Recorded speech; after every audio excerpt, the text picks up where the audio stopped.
जैसे एक भक्त भोला बाला, उसके घर उसकी पत्नी बहुत बीमार थी, पर बहुत समस्या में थी, हर तरह से तकलीफ थी। परमात्मा की दया हुई, दीक्षा ली, भगवान की कृपा से वो स्वस्थ हुई। उसको समझाने लगे, भाई नाम ले ले भक्त, नहीं तो भक्ति ना करने से पशु बनोगे, झोटा बनेगा। वो झोटा बुग्गी ले रहा था, उससे कहा भाई फिर झोटा बनेगा तो न्यू बोला, महाराज जी झोटा भी तो बनना चाहिए, फिर बुग्गी में कौन चलेगा। इसने बुग्गी की चिंता हो रही। मैं कहा अच्छा भाई, तो बुग्गी खातिर कर ले काम। फिर उसे उपदेश ले लिया उसने। लेकिन हमारी धारणा ऐसी बनी हुई है कि यहां ऐसे कैसे होगा। तो पुण्यात्माओं, परमात्मा की इस मार्ग को बहुत गहराई से समझो। जिस उद्देश्य से परमात्मा स्वयं आते हैं उस अच्छे लोक से इस गंदे लोक में आपके लिए, तो ये कितना इंपॉर्टेंट काम होगा। एक ऐसे वैसे तो भगवान इतनी दूर से आए नहीं, आपको ये ज्ञान देने के लिए कि तुम यहाँ के रहने वाले नहीं हो, सतलोक में एक बहुत सुख है, और जिस सुख को तुम यहाँ खोज रहे हो ये तुम्हें 1000 लाख करोड़ वर्ष खोजते रहो तो नहीं मिले, एक जन्म की तो बात छोड़ो। और यहाँ क्या हालत है तुम्हारी, उससे हमें परिचित कराते हैं। उधर से काल के दूत भी अपनी खूब काल प्रेरणा से अज्ञान का प्रचार स्प्रे कर रहे हैं जगह जगह। अपने आत्माओं, परमात्मा ने आकर हमें इसलिए ये ज्ञान दिया क्योंकि हम उनके बच्चे हैं। और ये जो काल हमारा दुरुपयोग कर रहा है, हम इसके बच्चे नहीं हैं। अपने बच्चों को कोई ऐसा दुखी कर सकता है? किसी की टांग कट गई, किसी की आंख फूट गई, और किसी का हाथ कट गया, किसी का बेटा मर गया, किसी की बेटी मर गई, कोई कैंसर से पीड़ित है, कोई पशु पक्षी बनकर, गधे कुत्ते बनकर बिष्टा खा रहे हैं, टट्टी खा रहे हैं। तो ये कोई अपने बच्चों को ऐसे दुखी कर सकता है? तो इस भगवान को हम अपना मालिक मान सकते हैं? यहाँ का जो स्वामी है ये काल है, इसका उद्देश्य हमें पीड़ित करना और विचलित रखना है, भ्रमित रखना, ताकि इनको भगवान का ज्ञान ना हो जा और कहीं ये भाग ना जा। तो उससे पहले ये अपने संत भेज के, हमारे वो भी बच्चे परमात्मा के, वो संत हैं या जैसे भी उस काल का फंस गए, वो उस अज्ञान के मास्टर बन गए, उस अज्ञान को जगह जगह प्रचार करने लगे। भोली आत्माओं ने उनको संत महात्मा मानकर उनके एक एक वचन को शिरोधार्य कर लिया। अब ये सच्चा ज्ञान जब आता है तो वो पुराना पेंट उतरता नहीं जल्दी सी। तो दास के ऊपर दया करी परमात्मा ने कि पहले इन सभी सदग्रंथों का ज्ञान करवाया, और फिर इन संतों के वचनों को देखा कि ये क्या बताते हैं, हमारे सदग्रंथ क्या बताते हैं। फिर पता चला कि ये तो भाई गलत कर रहे सारा काम, ये तो आसपास में नहीं सदग्रंथों के। 1 2 3 4 10 सैकड़ों की संख्या में इन संतों को के इतिहास को, इनके ज्ञान को दास ने पढ़कर देखा। शायद ये तो अच्छा महात्मा दिखाई देता है, इसका शायद ठीक मिल जाए। फिर जो चले गए यहाँ से महापुरुष, जिनका बड़ा बोलबाला था, मैं ऋषिदानंद जैसे नकली, इनसे बड़ा प्रभावित था दास। और दास ने इसके सत्यार्थ प्रकाश को इस उद्देश्य से इस तत्व ज्ञान की प्राप्ति के बाद पढ़ा। पहले भी पढ़ते थे, पहले समझ में नहीं आता था कुछ भी कि महापुरुषों की वाणी हम नहीं समझ सकते, ये सोच कर रख देते थे इसको। ऐसे इन पुराणों को रख देते थे, भाई ये तो भगवान की माया है, हम क्या समझ सके। और जब दास की परमात्मा ने वो आंखियां बना दी तत्व ज्ञान वाली, उस दृष्टि से जब इनको देखा, उन चश्मों से, तत्व ज्ञान वाले चश्मों से, फिर देखा अरे नाश कर रखा सारा, कख भी नहीं इनके पास, ना वेदों वाला ज्ञान, ना कोई संसारिक व्यवहारिक बातें ठीक इन लोगों की। तो बड़ा चिंता का विषय बना। और इस सत्यार्थ प्रकाश को दास ने इसलिए पढ़ा था कि ये महापुरुष का लिखा हुआ है, और इस महापुरुष के विचारों को सभी मानते हैं। और हो परमात्मा दया कर दे और कबीर परमेश्वर के वचनों का समर्थन मिल जाए, तो मुझे ये ज्ञान आगे बढ़ाने में घड़ी सुविधा हो जाएगी कि देखो सत्यार प्रकाश में महर्षि दयानंद ने भी ऐसा ही बोला है।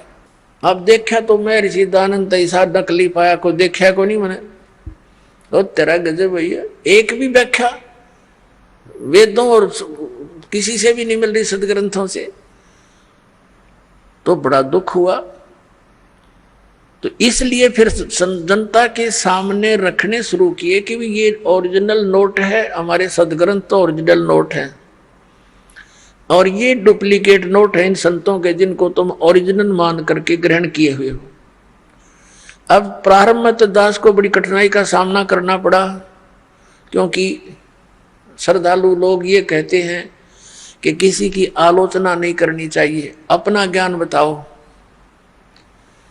अरे अपना अपना सारे बताओगे तो सबका अपनी अपनी डफली, अपना अपना राग, फिर वो ज्ञान के रह गया तो जो जैसा कहेगा वो तो ऐसा चल ही रहा था। फिर पुण्यात्माओं, जैसे एक बार किसी ने 500 के नोट नकली छाप लिए और वो मार्केट में पहुंच गए, उनका पता लगा सरकार ने, तो फिर जनता को ठगने से बचाने के लिए एक समाचार पत्रों के माध्यम से, टीवी के माध्यम से ओरिजिनल और डुप्लीकेट दोनों दिखाए, उनकी भिन्नता बताई, ओरिजिनल ऐसा होता है, डुप्लीकेट ऐसा होता है।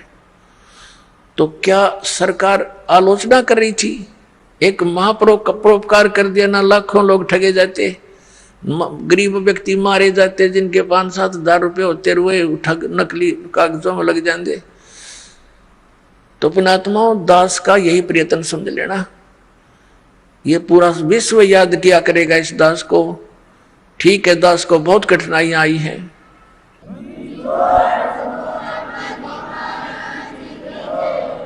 इस सच्चाई को ऊपर लाने के लिए, इस ज्ञान को उठाने के लिए सहयोग तरह कबीर भगवान का, लेकिन दास उसका बैल है और उसी के सहारे से इसको गाड़ी को खींचकर पटड़ी पर चढ़ाया है।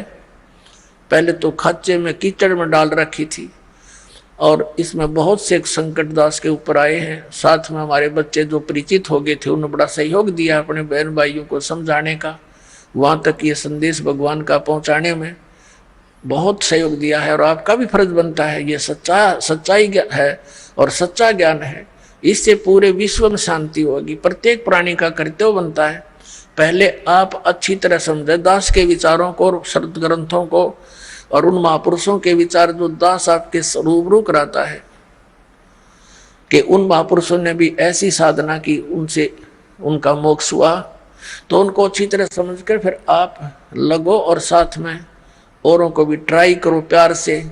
ये मार्ग कोई बलपूर्वक कराने का नहीं होता, ये ज्ञान से होगा। और काल भगवान ने एक प्रार्थना की थी परमात्मा के समक्ष, कबीर जी के समक्ष, कि हे परमात्मा आप चौथे युग में जितना चाहो जीव ले जाना, लेकिन एक दया करना परमात्मा के जोर जबरदस्ती ना करना। सतकल युग में जब आप ले जाओ अपना ज्ञान देना, आपका ज्ञान ग्रहण करें वो आपके हो जा और मेरे ज्ञान को माने वो मेरे पास रह जा, मेरा आहार बने रहे, जबरदस्ती ना करना। और अपना ज्ञान समझा के कितने ले जाना। अपनात्मा परमात्मा ने कहा था ठीक है भाई, ज्ञान बगैर तो मैं ले ही नहीं जा सकता, पहले ये अगर वैसे भी ले जा तो वहां टके नहीं, ये फिर आऊंगे वापस, पहले वही ना रहा करते। तो मालिक को मालूम ही था कि ज्ञान से दृढ़ करूंगा इनको, और यहाँ के दुखों से ये छक चुके होंगे, यहाँ की इन कोठी बंगलों से भी ये छक चुके होंगे। आप देख रहे हो विदेशों में बड़ी सुविधा के सारे साधन वैज्ञानिक बना लिए, और वो क्या कहते हैं, नहर के किनारे लौट कर शांति प्राप्त करते हैं, उन कोठिया न सारे इंस्ट्रूमेंटा न छोड़ गए। तो ये पहले हमारे अंदर रहेंगे, क्यों सर में दर्द कराया वो बीमारी इकट्ठी करी। तो ऐसी ये शांति होनी वही है, ये तो एक तूफान उफान है इस काल का डाला हुआ। ये बना ले, ये बना ले, रिमोट बना ले, इससे सुख हो जाएगा, टट्टू सुख होगा। सुख तक परमात्मा की भक्ति से होगा, आने वाले कष्टों से बचाव होगा, उससे सुख होगा। तो प्रसंग जो चल रहा है वहीं आते हैं। तो परमात्मा ने आके हमें ज्ञान दिया है कि सतलोक के अंदर तुम्हें कोई दुख नहीं, और वहां चलो, वहां जाकर के तुम्हें परम शांति होगी। और अब परमात्मा ने कहा था कि जैसे अपना ज्ञान दे करके आप यहां से ले जाना। जैसे वेदों में प्रमाण है, आपको बहुत बार दिखाया है, समय आने पर दिखाएंगे आज भी, कि वो परमात्मा सतलोक से गति करके आता है। वो 3 प्रकार के शरीर में सभी अपने प्राणियों के, सभी ब्रह्मांडों का वो देखभाल करता है, पालन पोषण, धारण पोषण करता है। एक शरीर है मनो सदृश है परमात्मा, नर नारायण देह है। ये शरीर मनुष्य को भी परमात्मा जैसा ही मिला है, लेकिन उसकी सामर्थ्य, परमात्मा की शक्ति, उसका नूर वहां पर विशेष है, अलग है, हमसे ज्यादा, इसलिए तो परमात्मा है। एक आत्मा, एक परमात्मा, तो अपने आप 2 हो गए, एक श्रेष्ठ आत्मा, एक आत्मा सिंपल। तो ऐसे एक राजा, एक मनुष्य, एक नागरिक है, एक राजा है, शकल दोनों की एक जैसी है, मनुष्य ये दोनों हैं, लेकिन उसके सामर्थ्य में दिन और रात का अंतर है। ऐसे ही परमात्मा और जीव में समझो, जीव जीव है, एक नागरिक है, परमात्मा हमारा राजा है, वो मालिक है, वो जनक है, हमारा पिता भी है, उसमें सर्व गुण है। तुमेव माता च पिता तुमेव बंधु च सखा तुमेव, तो उसके अंदर सभी गुण है परमात्मा के अंदर। वो सबका भ्रातर भी वही है, माता यानी जनक भी वही है, पालक पिता भी वही है, बंधु असली साथी भी वही है, और मित्र भी वही है, बंधु यानी भाईचारा वही है। तो उन्होंने, उस परमात्मा ने हमें ये ज्ञान दिया कि तुम सतलोक के रहने वाले हो, फिर तुम वहां चलो। तो काल ने कहा था कि आप अपना ज्ञान देकर ले जाना, परमात्मा जोर जबरदस्ती ना करना। अब जैसे ये परमात्मा सचखंड से चलकर आता है, वो 3 प्रकार से अपने जीव शरीर की स्थिति में 3 प्रकार के शरीरों में काम करता है, मनुष्य सदृश ही है वह। जैसे एक शरीर में तो सतलोक में रहता है, स्थायी रूप में, करोड़ सूर्य मिला दे, करोड़ चंद्रमा उसके एक रोमकूप में, इतनी रोशनी है, वो भी फीकी पड़ जा समझो। और तख्त पर विराजमान है, जैसे राजा बैठता ऐसे मुकुट वगैरह धारण करके परमात्मा, ऊपर सफेद छत्र है, सफेद मुकुट है परमात्मा का, सफेद ही सिंहासन है सारा उसका, वहां विराजमान है। और दूसरे रूप में वो क्या करता है, एक तो शिशु रूप धारण करके प्रत्येक युग में आता है, और एक सरोवर के ऊपर कमल के फूल पर विराजमान होता है, वहां से कोई निसंतान दंपति उनको ले जाते, प्रत्येक युग में ऐसी लीला है। और फिर वो कंवारी गायों का दूध पीता है, कंवारी गाय दूध देती है, परमात्मा पीते हैं, उनकी परवरिश की लीला ऐसे पूरी होती है। उन कंवारी गायों में दूध कहाँ से आता है, सतलोक से आता है। और फिर ये तो मालिक की दूसरी स्थिति हुई शरीर की, फिर धीरे धीरे बड़े होते हैं, छोटी आयु में ही प्रचार शुरू कर देते हैं, परमात्मा अपने जो उद्देश्य लेकर आते हैं। वेदों में लिखा है कि परमात्मा सतलोक से चलकर आता है, ऊपर तीसरे मुक्ति धाम में रहता है सतलोक में, वहां से गति करके आता है और यहाँ अच्छी आत्माओं को मिलता है। किस उद्देश्य से आता है, उपदेश करने के लिए, तत्व ज्ञान समझाने के लिए आता है। तो शिशु रूप धारण करके परमात्मा आते हैं प्रत्येक युग में, तो धीरे धीरे बड़े होते अपना ज्ञान का प्रचार करते। ये दूसरी स्थिति। और तीसरी स्थिति में वो कैसे आते हैं शरीर में, जैसे कहीं भी महात्मा के रूप में प्रकट हो गए, जैसे जिंदा महात्मा के रूप में कलयुग में वो अधिक आए हैं। और उस जिंदा महात्मा के रूप में वो कभी भी आकर किसी भी भक्त को, अच्छी आत्मा को मिलते हैं। किन किन अच्छी आत्माओं को मिले, आदरणीय धर्मदास साहिब जी, आदरणीय मलुकदास साहिब जी, आदरणीय नानक साहिब जी, आदरणीय दादू साहिब जी, आदरणीय गरीबदास साहिब जी, गांव छुड़ानी जिला दद्दर हरियाणा वाले, आदरणीय घीसा दास साहिब जी, गांव खेखड़ा, और जिला मेरठ उत्तर प्रदेश वाले, इनको मिले जिंदा महात्मा के रूप में आकर के, और उनको सतलोक लेकर गए सचखंड, और वहां जाकर के उनको फिर वापस छोड़ा, क्योंकि वो दृढ़ भक्त थे। वो दृढ़ भक्तों को मिलते हैं, अच्छी आत्माओं को मिलते हैं, ताकि उसके मिशन में सहयोग दे सके। तो वो स्टेनलेस स्टील थे, जो उनको कह दिया दाता ने वो फाइनल, उनके लिए सारा संसार एक तरफ, वो महापुरुष एक तरफ थे। जैसे आपने जन्म साखी भाई बालावाड़ी में देखा, परमात्मा के उस यथार्थ मंत्र का स्वयं जाप कर रहे थे नानक साहिब जी, और जब उनकी देखा देखी उनके शिष्य मर्दाना ने भी वो जाप शुरू किया, तो उसको ऐसा झटका दिया कि वो मर गया होता, डूब गया होता समुद्र में।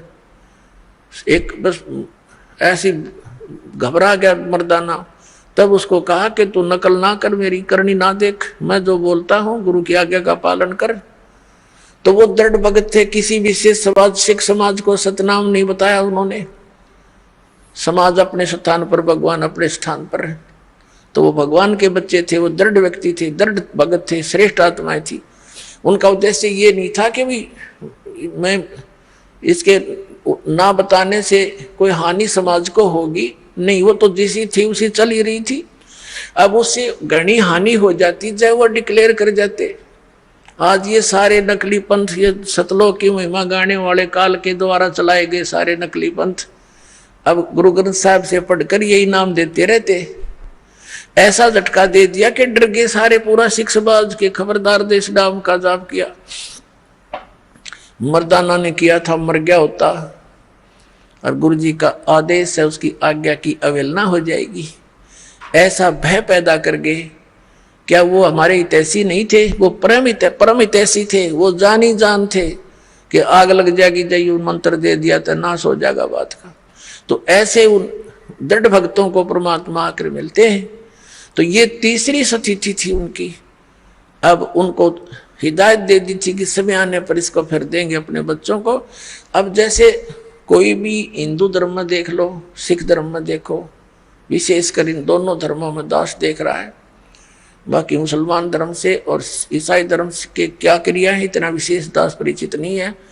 इतना अवश्य है कि वो मुसलमान धर्म के लोग भी बलि चढ़ाते हैं, कुछ हिंदू समाज के भी चढ़ाते हैं। ये गलतियां हैं दोनों की। लेकिन यहाँ दास देख रहा है कि यहाँ विशेष धर्म की व्यवस्था है। जैसे सिख समाज के अंदर वाणी का पाठ और वहाँ उनका लंगर चलता है। धर्म की ये धर्म यज्ञ कहलाती है। ये दो धर्म यज्ञ करते थे बस। ये एक तो ये धर्म दो यज्ञ करते थे, एक धर्म यज्ञ और एक ज्ञान यज्ञ, वाणी का पाठ। तो इनसे क्या होता है, मोक्ष नहीं हो सकता संग जन्म भी इन क्रियाओं से, लेकिन मनुष्य के शरीर की संख्या बढ़ जाती है। अब वो ऐसे ही हिंदू धर्म के अंदर जैसे गीता जी का पाठ करो, डेली एक अध्याय का पाठ करो, या वैसे कोई अपना धर्म पुण्य करते रहते हैं, कोई भंडारा कर दिया कि गांव गांव में नगर में, ये ऐसे चलते रहते थे। तो इन क्रियाओं से क्या होता है कि मनुष्य जीवन मिल जाता है। परमात्मा की वाणी है सुख संवेद में कि धर्म तो 10 का नहीं और 10 के तीनों लोग, खैरायत में खैर है कीजिए आत्म भोग। और दूसरा ये था, तो उससे क्या होता है, जैसे यज्ञ है ये ग्लूकोस है। एक रोगी है, जैसे दास ने बताया कि हमारे जन्म और मृत्यु का दीर्घ रोग लगा हुआ है। ये दीर्घ रोग उसी ट्रीटमेंट से कटेगा जो महापुरुषों ने खुद प्रयोग किया और परमात्मा ने आकर बताया।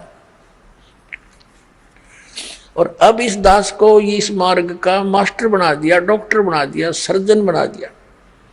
अब दास के पास वो मार्ग है, वो सारी व्यवस्था है।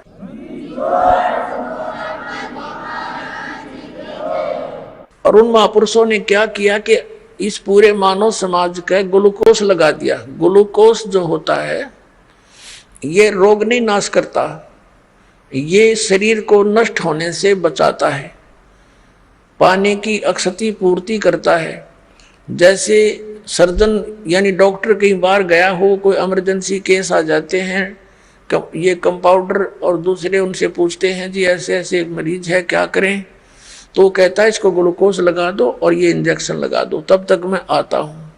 तो वो घंटे 2 घंटे या अगले दिन भी आता है, तो वो ग्लूकोज लगाने से वो शरीर उसका नष्ट नहीं होता, और आके फिर वो चेक करके उसको जो ट्रीटमेंट देना है वो डॉक्टर देगा, रोग कटेगा उस डॉक्टर के उस ट्रीटमेंट से या ऑपरेशन से, जो भी वो चाहेगा, सर्जरी से।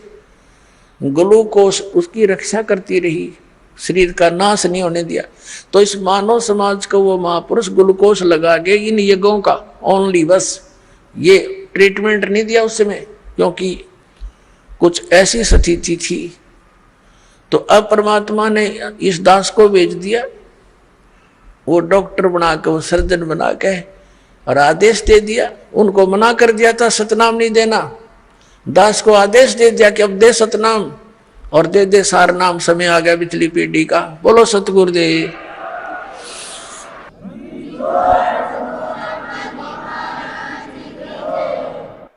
तो पुण्यात्मा जो प्रसंग चल रहा है कि इन दृढ़ आत्माओं ने परमात्मा के प्रत्येक आज्ञा का पालन कर लिया। अब जैसे बात चली है कि ज्ञान देकर ही आप ले जाना अपने बच्चों को, आपका ज्ञान स्वीकार करें आपका। अब जैसे परमात्मा मिले थे हजरत मोहम्मद को, जिससे मुसलमान धर्म चला, अब वो अच्छी आत्मा थी, दृढ़ भक्त नहीं थे वो। अब यहाँ उनके लाखों शिष्य हो गए थे, परमात्मा उनको आए मिले, जैसे वो अपने विधान अनुसार अच्छी आत्माओं को मिलते हैं। गोता मारू स्वर्ग में जा बैठू पाताल, कह कबीर में खोजता फिरूं ढूंढता फिरूं अपने हीरे मोती लाल। हजरत मोहम्मद जी को मिले, हजरत मोहम्मद जी को कहते हैं हम वहां ले गयो सतलोक में, इच्छा रूपी वहां नहीं रहो। उल्ट मोहम्मद मैल पठाया, गुज बीरज एक कलमा लाया। रोजा बंग नमाज दई रे, बिस्मिल की नई बात कही रे। अब जैसे परमात्मा कहते हैं हम हजरत मोहम्मद को वहां ले गए, जैसे नानक साहिब जी को ले गए, गरीबदास साहिब जी को ले गए, धर्मदास साहिब जी को ले गए, और गीसादास साहिब जी को, दादू साहिब जी को ले गए, मुल्कदास साहिब जी को लेकर गए, फिर छोड़ दिए। उन्होंने दृढ़ होकर के भगवान की प्रत्येक बात को स्वीकार किया। उन्होंने तो वहीं कह दिया था भगवान हमें यहीं रख लो, लेकिन हजरत मोहम्मद वहां नहीं रहे, अपनी मर्जी से बोले नहीं जी मैं तो वहीं ठीक हूँ, और वहां भी मैंने बहुत प्रचार करना है, बहुत अभी तो काम अधूरा रहता है। अब परमात्मा ने सोची चल इसको कुछ राहत दे देते हैं। उसको उनको क्या बताया फिर परमात्मा ने कि रोजा बंग नमाज दई रे, बिस्मिल की नई बात कही रे। हजरत मोहम्मद जब पहली बार गए तब तो वो काल तक सीमित थे, पर्दे के पीछे से आवाज आई थी नमाज करो, 50 नमाज करने की कही थी। फिर दोबारा प्रार्थना की, कुछ कम कर दी, फिर और प्रार्थना करी, फिर कम कर दी। लास्ट में 5 बार की नमाज पर फाइनल हुआ था उनका कि 5 बार तो नमाज करना ही करना पड़ेगा। और रोजा मीन व्रत और बंग आवाज लगाना है भगवान दया करियो, आवाज लगाकर आवाज ये साधना करना। तो कहते हैं उस हजरत मोहम्मद जी जहां से ये आदेश लेकर आए थे उसमें भी उस काल भगवान ने भी इनको बिस्मिल करने का आदेश नहीं दिया था। क्या बताया है कि रोजा बंग नमाज दई रे, बिस्मिल की नई बात कही रे। और फिर क्या बताते हैं कि एक बार हजरत मोहम्मद जी ने अपने आत्माओं, जैसे आप देखते हो ना चुंबक के साथ किसी लोहे के टुकड़े को लगा दिया जाए कुछ समय के लिए, वो भी अस्थायी चुंबक बन जाता है, लेकिन वो स्थायी नहीं होता, कुछ देर के बाद उसके गुण धर्म समाप्त हो जाते हैं। ऐसे ही ये जितने भी महापुरुष उस परमात्मा से मिले थे, इनको लेकर गए थे, सतलोक से वापस छोड़ा था, इनके अंदर सिद्धियां आ गई थी, अपने आप आ जाती उस मालिक के संपर्क मात्र से, ऊपर से उस लोक से वापस आने में इतने तो अपने आप इनके चिपट जाती है। वह इतनी ये सिद्धियां, असंख्य सिद्धियां पड़ी है। तो वहां से जब ये वापस आया, हजरत मोहम्मद में सिद्धि आ गई, वचन में भी सिद्धि होगी। तो उसने एक दिन एक गऊ को मार दिया, पहले तो एक बकरे को मार दिया वचन से, वो बकरा मर गया। बकरे वाला रोने लगा, जी मैं तो गरीब आदमी था, ये क्या हो गया। लोग इकट्ठे हो गए, फिर उस बकरे को जीवित कर दिया वचन से। सब खुशी हुई, सब जगह ये लहर दौड़ गई कि भाई हजरत मोहम्मद तो सचमुच नबी हैं, बड़ी सिद्धि है इसके अंदर, मरे हुए बकरे को जीवित कर दिया। उनकी बहुत दूर तक बातें फैल गई और उनके अनुयायी थे, जगह जगह ये चर्चा करने लगे। लोगों ने ऐतराज किया क्योंकि विरोधी बहुत थे। उन्होंने कहा भी हम जाने, जब जाने गऊ मार के जीवित कर दे, हमारे सामने कर। तब हजरत मोहम्मद ने वो गऊ, सब इकट्ठे हो गए आसपास के लोग, वचन से वो गाय मार दी, वो मर गई। अब उसको जीवित करने का समय आया, वह जीवित नहीं हो पाई। तब परमात्मा कहते हैं कि तब हम मोहम्मद याद किया रे, तब हजरत मोहम्मद ने मुझे याद किया।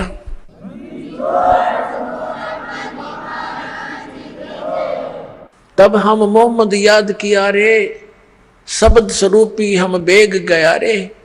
परमात्मा कहते हैं वहां शब्द स्वरूपी पहुंचे एक सेकंड के अंदर, लेकिन औरों को किसी को नहीं दिख रहा था, केवल हजरत मोहम्मद को मैं दिखाई दे रहा था।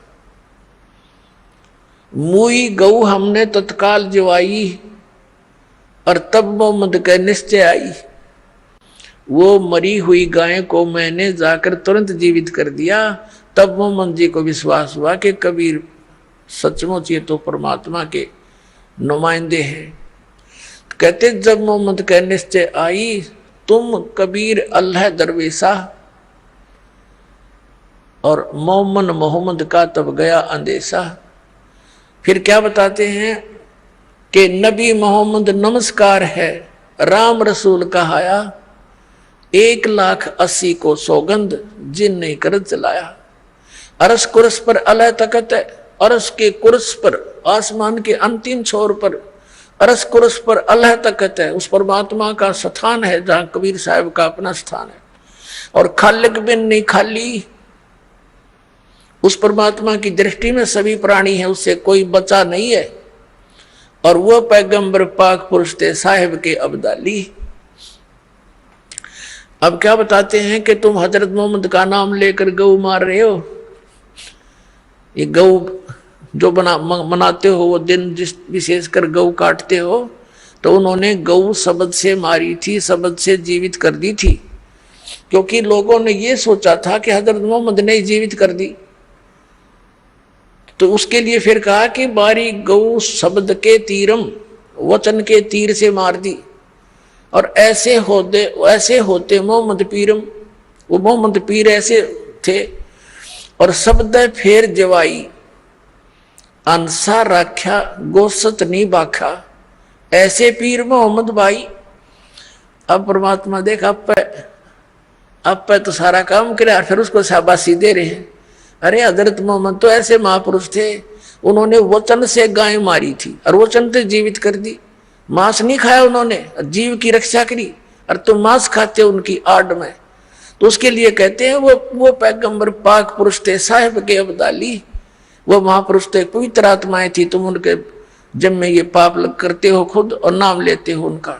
नबी मोहम्मद नमस्कार है, राम रसूल कहाया। वो तो आदरणीय महात्मा थे, महापुरुष थे, और परमात्मा के नबी कहलाए। और 1,80,000 को सौगंध, उन कसम है, उन 1,80,000 मुसलमान बने थे जो उनके सीधे शिष्य थे, उन्होंने कर चलाया। उन्होंने ये जुल्म नहीं किया जो तुमने शुरुआत कर रखी है। और कहते हैं अरस कुरस पर अल्लाह तकत है, खालिक बिन नहीं खाली। और वो पैगंबर पाक पुरुष थे साहिब के अब्दाली, वो तो पवित्र आत्माएं थी, उस परमात्मा की कृपा पात्र थे। तो इस प्रकार परमात्मा ये कहना चाहते हैं कि ज्ञान से ही हम वहां ले जाएंगे। अब जैसे हजरत मोहम्मद को ले गए, वो दृढ़ नहीं थे, अच्छी आत्मा अवश्य थी, मिले भगवान सब अवश्य, लेकिन वहां नहीं रहे। और ये देख कौड़ कहानी बिगड़ गई इसके बाद यहाँ पर। तो इस प्रकार इस ज्ञान से ही हम सतलोक जाएंगे, क्योंकि हमें ये दृढ़ विश्वास होगा कि जो ये ज्ञान दिया जा रहा है ये ओनली इस दास का नहीं और केवल एक बनावटी इतिहास का नहीं, ये स्वयं गॉड गिवन परमात्मा ने आकर बताया और फिर अपने गवाह बनाए, सतलोक ले जाकर वापस छोड़ा उनको।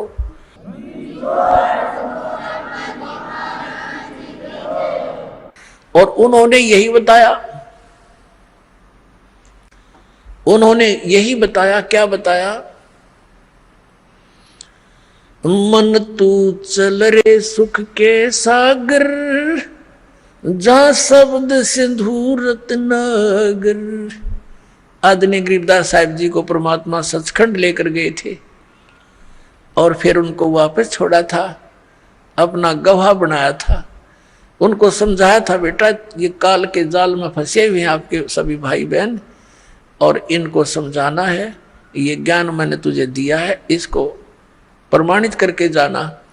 अब गरीबदास साहिब जी की वाणी अभी 150-200 वर्ष पहले लिखी गई, 250 वर्ष पहले, और दास उसी गरीबदास जी के पंथ से ही आगे आया है और दास खूब परिचित है।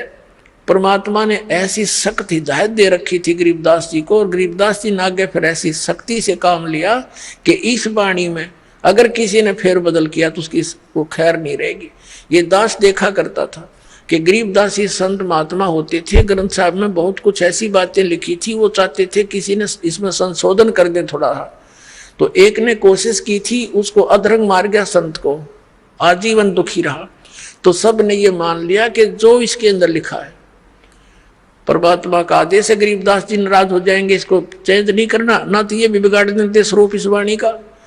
और इतनी ये प्रकाश में आई नहीं, इतनी पॉपुलर नहीं हुई। दास 37 वर्ष का हो गया था जब तक मैंने गरीबदास के नाम का पता नहीं था।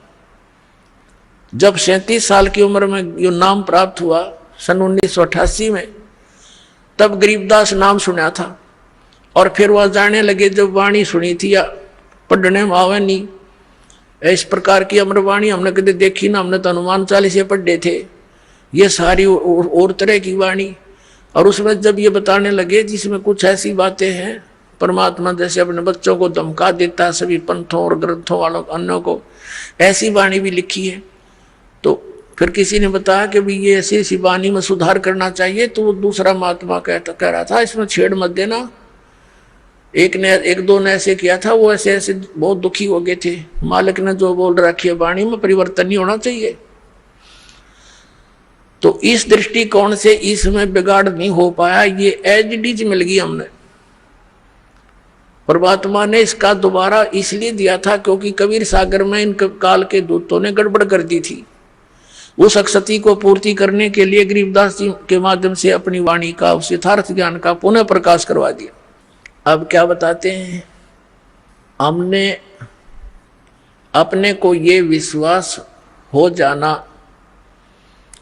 कि सतलोक क्या वस्तु है, तो वहां की रुचि इतनी दृढ़ बन जाएगी आपकी, आप सपने में भी यहां की किसी वस्तु को सोच नहीं सकते।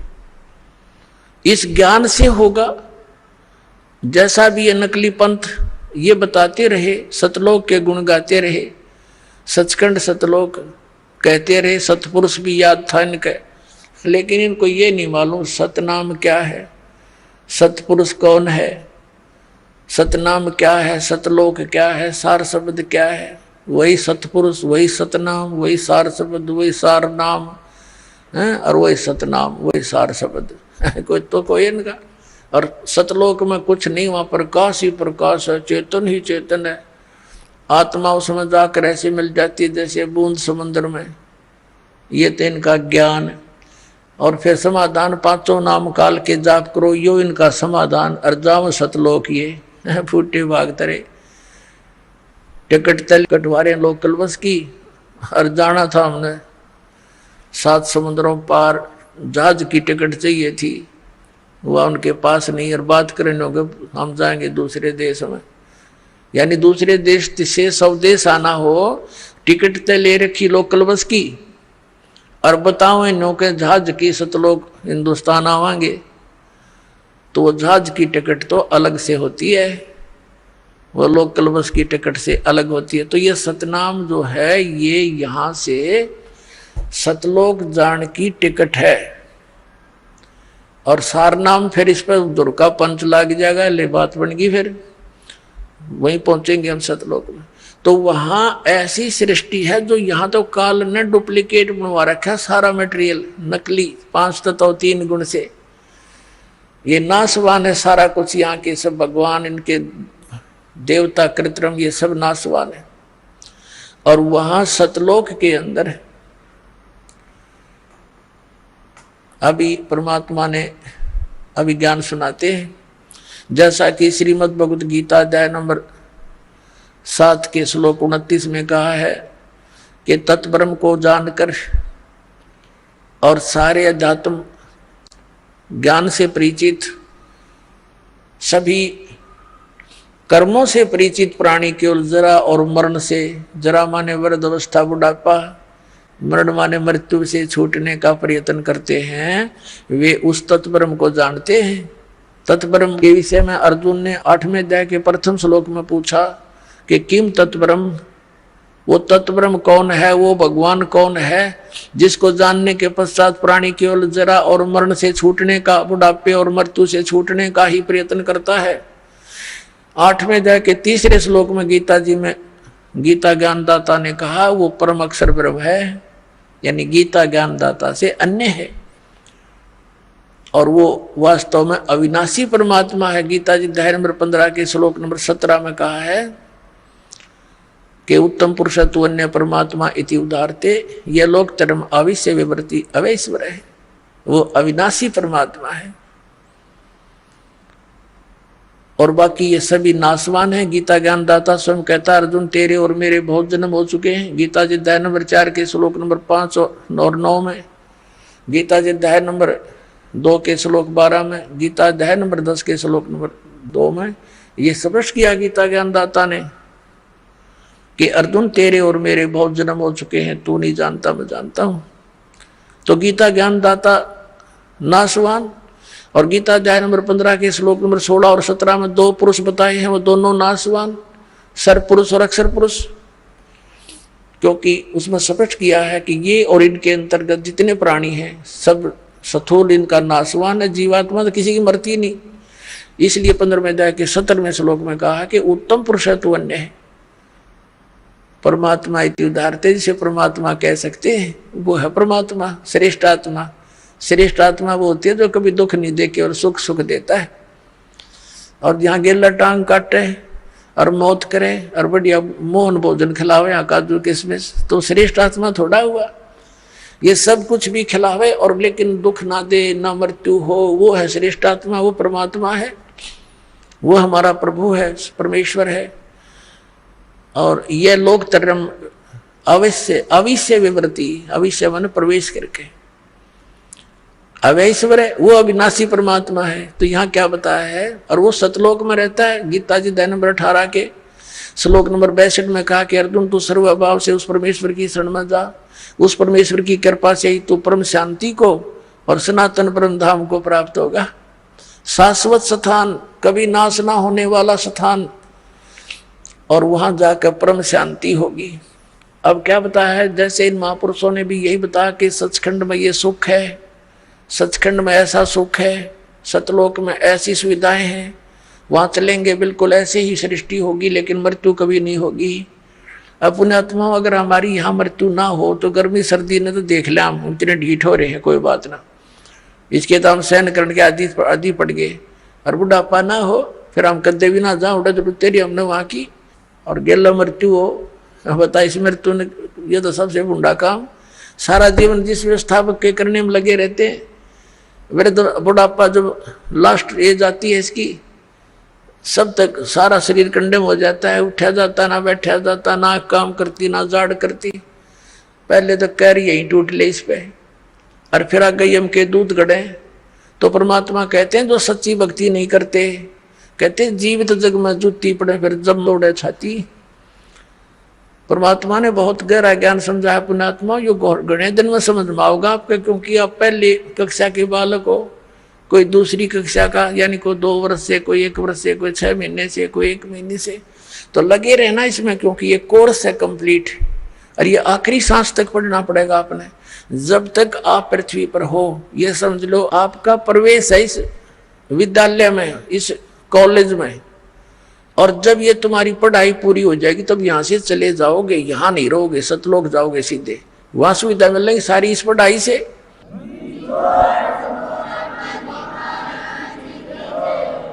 जैसे बच्चा कॉलेज स्कूल पढ़ता है तो उस पढ़ाई का फल उसको वहां कॉलेज में नहीं मिलता। वहां को अगर कोई बकवाद करता है तो वो अपना जीवन नष्ट करता है, वहां सुविधा ले रहा है, पिक्चर देखे, अच्छे खाना खावर, दारू दूरू शराब पीवर, पढ़े नहीं। तो यहाँ जो अन्य कार्य हम कर रहे हैं ये इस कॉलेज के नियमों के विपरीत है, ये नहीं करने आपने तो यहाँ से अपनी पढ़ाई करके खूब मेहनत करके भक्ति करके, और ये सुविधा आपको सतलोक में मिलेंगी। दो बच्चा स्कूल कॉलेज में पढ़ता है उसकी सुविधा उनको बाहर फील्ड में मिलती है, वहाँ नहीं मिलती। वह परमात्मा ने ये दास भेज दिया आपके लिए यहाँ टीचर बना के, और आप स्टूडेंट विद्यार्थी हो। और ये आधुनिक इंस्ट्रूमेंट ये गॉड गिवन है, ये ना समझना मनुष्य की खोज है। ये मनुष्य यही था, 4 युग हो गया, पिछला इतिहास देख लो। एक रेडू में बुग्गी जितना स्थान होता था, और उसमें 6 खच्चर जोड़ के घोड़े और घसीटे फिरा करते ये मानव। कहाँ थे पहले? इनके पास मिट्टी के कटोरे में रोटी खाया करते, कसोरों में। तो ये मालिक ने दिया है कि एक का टीचर बतेरा घर बैठे पढ़ा करेंगे, सुना करेंगे बच्चे अपने मालिक के सारे लेक्चरों को। ये दास लेक्चर देगा, भगवान का दिया हुआ ज्ञान घर बैठे सुनेंगे और पढ़ा करेंगे, गदगद हो जाएंगे घर पर बैठे। ना ये इंस्ट्रूमेंट मनुष्य बना दे, या भूल है जीव की, सपने में भी ना सोचना। इसलिए दाता ने दया करी, यह अभी से बने ये टीवी टावी, ये पहले ना बने। 5500 वर्ष हो गए कलयुग ने बीते हुए ने, अब यह पिछली पीढ़ी आनी थी, इसलिए मालिक ने आपको शिक्षित भी किया। और ये सुविधा इंस्ट्रूमेंट दिए, प्रोजेक्टर दिया, आप इतनी दूर बैठे आसानी से प्रमाण देख सकते हो, निरसन से हो जाते हो, 1 मिनट के अंदर ज्ञान समझ में आ जाता है। अब वो सतलोक कितना सुखदाई है। मन तू चल रे सुख के सागर, सुख सागर किसे कहते हैं? जहां दुख नाम की चीज ना हो, केवल सुख ही सुख हो। जैसे समुद्र में समुद्री जहाज 200 किलोमीटर चला जाता है, आज इधर उधर देखते हैं तो कोई वस्तु जल के अतिरिक्त दिखाई नहीं देती। जहां देखे वहां जल ही जल, जल ही जल, जल ही जल दिखाई देता है। इसी प्रकार सतलोक के अंदर बताया परमात्मा के ने, और साथ में उन महापुरुषों ने जिनको वो लेकर गए थे, गवाह बनाए, प्रत्यक्ष दृष्टा बनाए, उन्होंने बताया कि वो सुख सागर है, वहां कोई दुख नाम की वस्तु नहीं, कोई पर भी शंखों लहर मेहर की उपजे, और कहर नहीं जा कोई, दास गरीब अचल अविनाशी, और सुख का सागर सोई। अब क्या बताते हैं गरीबदास साहिब जी, परमात्मा के प्रत्यक्ष दृष्टा, भगवान को देखकर, वहां के स्थान को देखकर। जैसे पुण्यात्माओं दास के साथ तो बहुत बार बनी है ये कहानी। ये पिछले संस्कार थे, वो भक्ति अंगड़ाई लेती थी, तो कई बार एकदम ऐसी मन की स्थिति हो जाती थी, जैसे हम किसी ने कोई कटु वचन भी बोल दिया उससे दुखी भी होते हैं, या कोई टेंशन बनी हुई होती है, या किसी के प्रति और वैसे द्वेष बना हुआ होता है, तो वो कति खत्म हो जाता। बिल्कुल सपने काफी देर तक सोचते कि उसने ऐसा कष्ट दिया था, निकम्मा आदमी है, ये मन में ही नहीं आती। और ऐसा आता जैसे अपने से दिखाई देते, कोई टेंशन किसी प्रकार की अपने आप नष्ट हो जाती। काफी देर तक, मतलब कुछ देर तक रहती वह, उसके जाने के बाद फिर देखते हैं वही जो की तो वैसा ही उसने ऐसा कर दिया, देख उसने ऐसा नहीं करना चाहिए था, और वो चिंता, वो टेंशन फिर स्टार्ट हो जाती। तो वो एक मेहर की लहर थी, यानी अपना दुश्मन भी मित्र दिखाई देता था। वह लहर ऐसी हिलोर उठी अंदर से, और उसके जाने के बाद फिर वो कर न्यू का न्यू, वो न्यू कर दिया, वो न्यू हो गया, ऐसा हो गया, फलाना हो गया, वो कैसे होगा। तो ये कहर की लहर शुरू होगी, वो मेहर की लहर थी। तो गरीबदास साहब जी कहते शंखों लहर मेहर की उपजे। वह सारे ऐसे उमंग उठे, किसी के प्रति द्वेष से नहीं हो सकता, करने से चाहने से नहीं हो सकता, वह व्यवस्था ऐसी है। और वहां कोई राग द्वेष की बात तक कोई ना, कोई अभाव नहीं किसी चीज का। यहाँ तो हम डाकू बन गए, धनी बन के लिए लुटेरे बन गए, डाके मारे, रिश्वत लें हैं और मिलावट करे, 36 पंगे पाक जुगाड़ सा जोड़े, सुखी होना चाहे, दूना दुख हो जाता है। इससे पाप इकट्ठे हो जाते हैं आपके सिर पे। वो धन तो आपके पास रहना नहीं, किसी और कारण से निकल जाएगा, और पाप सुरक्षित रह जाएंगे, वो तूने भोगने पड़ेंगे आप जी ने। अब परमात्मा क्या बताते हैं कि शंखों लहर मेर की उपजे, और कहर नहीं जा कोई, दास गरीब अचल अविनाशी, सुख का सागर सोई। वो सुख सागर है सतलोक, जहां अचल अविनाशी शाश्वत स्थान, वो सतलोक है। और फिर क्या बताते हैं, जब तक आप सतलोक में नहीं जाओगे, परम संत तुम्हें नहीं मिलेगा, तब तक आप यहाँ काल की व्यवस्था की जितनी भी पूजाएं साधनाएं वेदों तक की कर रहे हो, या वेदों या अन्य जो साधना इस तत्व ज्ञान के अतिरिक्त कर रहे हो, उनसे क्या प्रतिफल आपको मिलेगा। क्या बताते हैं, कोट जन्म तन वर्मत हो गे, कुछ ना हाथ लग्या रे, कुकर सुकर खरबया बोरे, कौवा हंस बुगारे। कोटि जन्म तू राजा की, ना मिटी न मन की आशा, भिक्षक होके दर दर घूम लिया, मिला न निर्गुण रासा। इंद्र कुबेर ईश की पदवी, ब्रह्मा वरुण धर्मराया, विष्णुनाथ के पुर को जाके तू फिर भी वापस आया। असंग जन्म तन मरता होगे, जीवित क्यों ना मरे रे, द्वादश मध्य महल मठ बोरे, बहुर न दे धर रे। दोजक भिष्ट सभी ते देखे, राजपाट के रसिया, तीन लोक से तरपत नाही, ये मन भोगी खसिया। आइए अब हम उन श्रद्धालुओं के अनुभव जानते हैं जो जगत गुरु तत्वदर्शी संत रामपाल जी महाराज जी से दीक्षा प्राप्त कर चुके हैं तथा उनके द्वारा बताए गए भक्ति मार्ग पर चल रहे हैं। सर नमस्कार। जी नमस्कार। सर क्या नाम है आपका? मेरा नाम आनंद कुमार है। आनंद जी कहाँ से हैं आप? मैं झारखंड के धनबाद जिला से हूँ। सर क्या करते हैं आप? मैं अपना खुद का बिजनेस करता हूँ, आईटी सेक्टर का। सर संत रामपाल जी महाराज जी से कब जुड़े आप? जी मैं संत रामपाल जी महाराज से 2014 को जुड़ा हूँ। संत रामपाल जी महाराज जी से जुड़ने से पहले आप क्या साधनाएं करते थे? जी मैं अन्य देवी देवताओं की साधना करता था और अन्य गुरु से जुड़ा हुआ था। गुरु जी का वहाँ पे नाम था डॉक्टर नारायण दत्त श्रीमाली, जोधपुर राजस्थान के थे वो। और वो तंत्र मंत्र यंत्र की साधनाएं हमें बताते थे और उसे करने से हमें कोई भी लाभ नहीं हुआ। क्या लाभ चाहते थे आप? हम यही लाभ चाहते थे कि घर में शांति हो, सुख हो, आर्थिक परेशानियों से हम बचे और घर में खुशहाली का माहौल हो। लेकिन हमें उल्टा ही उसका प्रभाव देखने को मिलता था।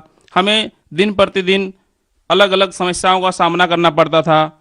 तो लगता था कि पता नहीं इस दुनिया में भगवान नाम के कोई चीज़ है या नहीं है। हम भक्ति भी करते हैं, इसके बावजूद भी हमारे ऊपर इतने सारे दुख क्यों आते हैं। तो फिर संत रामपाल जी महाराज जी की शरण में कैसे आना हुआ?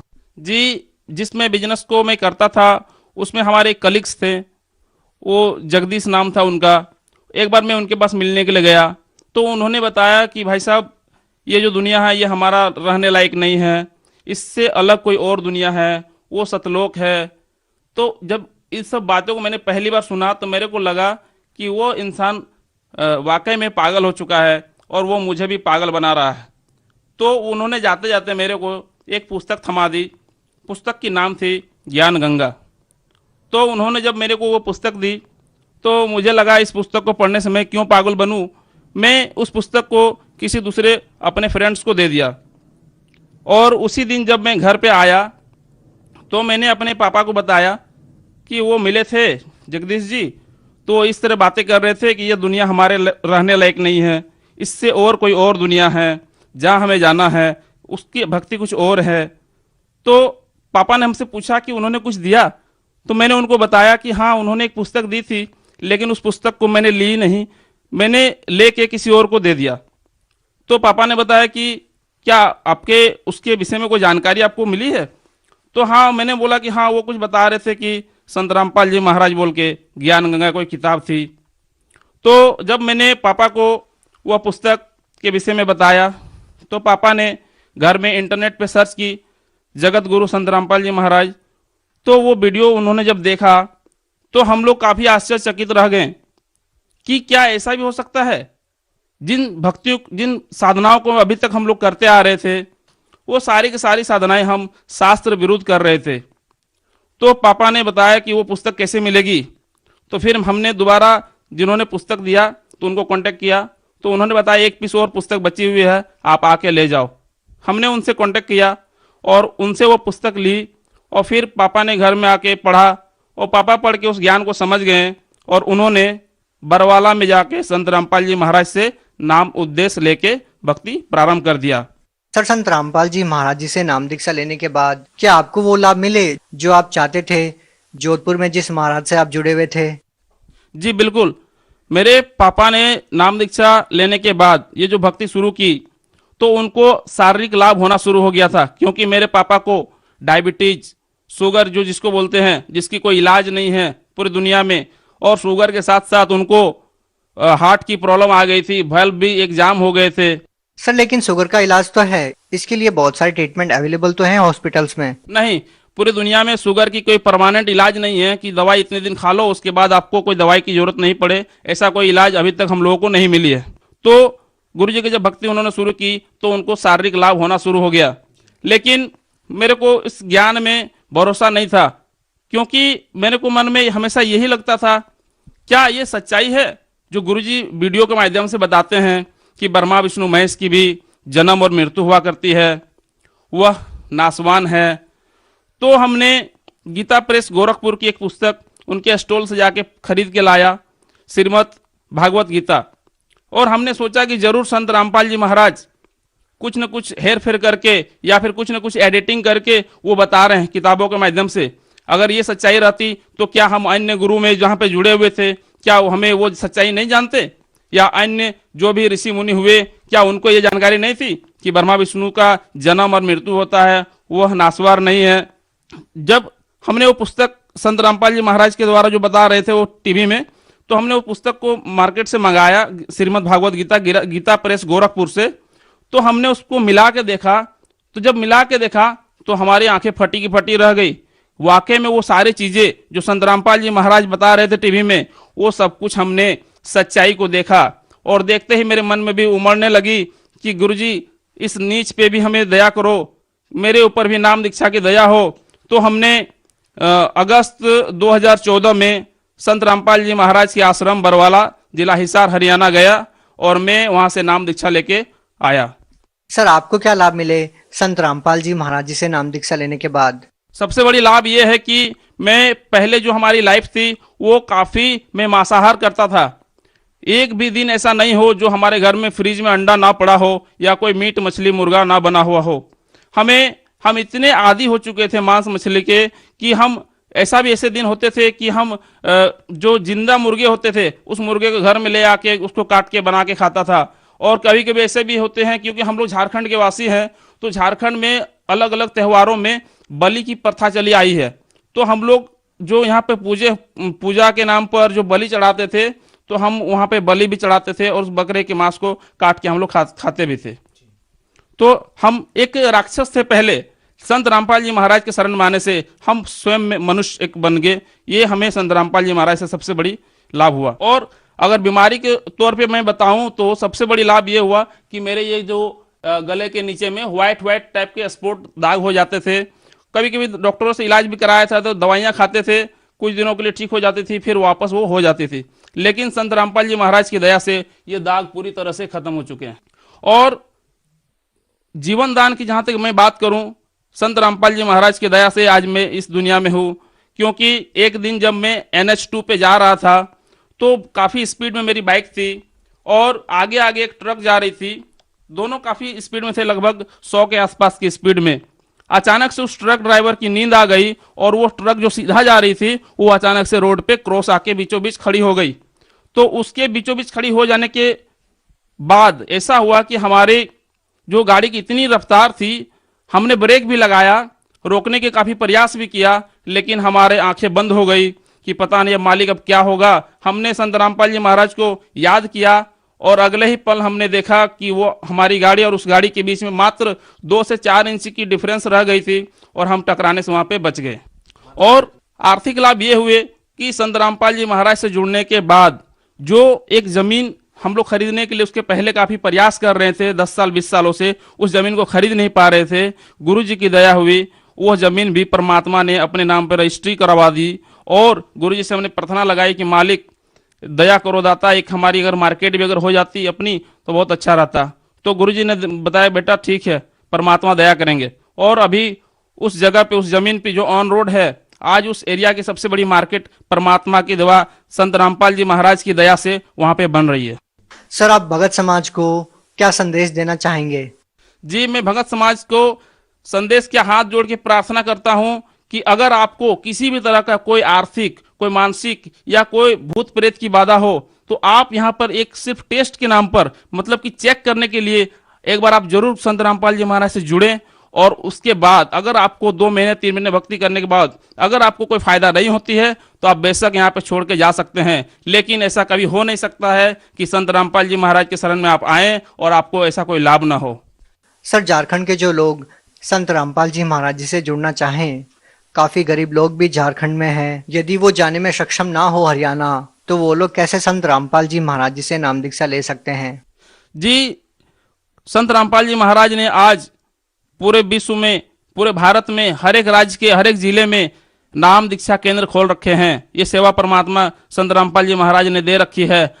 टीवी पे जो पीले पट्टी नीचे पे चलती है उसमें कुछ फ़ोन नंबर दिए हुए हैं, आप उस फ़ोन नंबर पे कांटेक्ट करके आप अपने नज़दीकी नामदान सेंटर के विषय में जानकारी लेके आप वहां पे जाके संत रामपाल जी महाराज से नाम दीक्षा प्राप्त कर सकते हैं। बहुत बहुत धन्यवाद। जी धन्यवाद सर जी।